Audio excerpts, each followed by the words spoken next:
Friends, ఇక్కడ కనిపిస్తుంది 40 సంవత్సరాల క్రితం ఫ్యాను.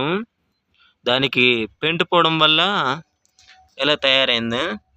సో నేనేం చేస్తున్నానంటే, అక్కడ పెయింట్ పోయింది చూసారా, ఆ పెయింట్ని గీకేసి గోల్డ్ కలర్ పెయింట్ వేసాను కనుక. సో దీన్ని నేను పడేయకుండా ఇలా పెయింట్ వేసి ఈ విధంగా వాడుకోవచ్చు. చూడండి, నేను కూడా చూపిస్తే చూడండి.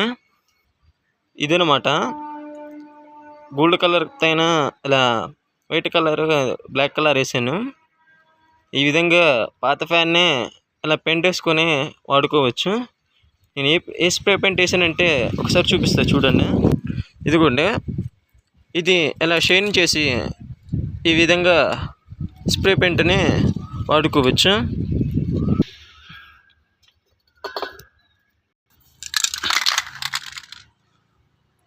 ఇది స్ప్రే పెయింట్, దీన్ని ఈ విధంగా వాడుకోవచ్చు అన్నమాట.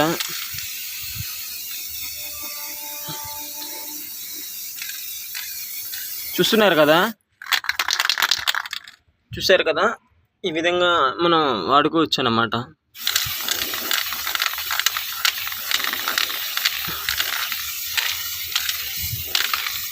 చూసారు కదా, ఫస్ట్లో గోల్డ్ కలర్ ఇలా డిజైన్ చేసుకొని మనం ఈ విధంగా స్ప్రే చేసుకొని ఒక 5 minutes ఆరిన తర్వాత డిజైన్ తీసేస్తే మీకు ఇంకో విధంగా కనిపిస్తుంది.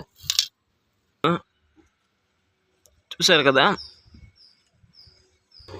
ఈ ఫ్యాను సుమారుగా 2.5 kg నుంచి 3 kg వరకు బరువు ఉంటుంది. కనీసం 40 సంవత్సరాల క్రితం ఫ్యాన్ అది. చూసారా ఫ్రెండ్స్, ఈ విధంగా డిజైన్ వస్తుంది.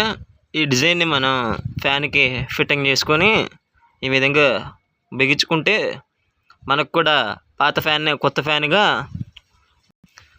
ఉపయోగపడుతుంది. కనుక దీన్ని మనం పడేయకుండా, వేస్ట్ చేయకుండా వైండింగ్ చేయించుకొని ఈ విధంగా వాడుకోవచ్చు. చూసారు కదా, ఇందాక చూసిన కలర్ కంటే డిజైన్ ఏ విధంగా ఉందో మళ్ళీ ఒకసారి చూడండి.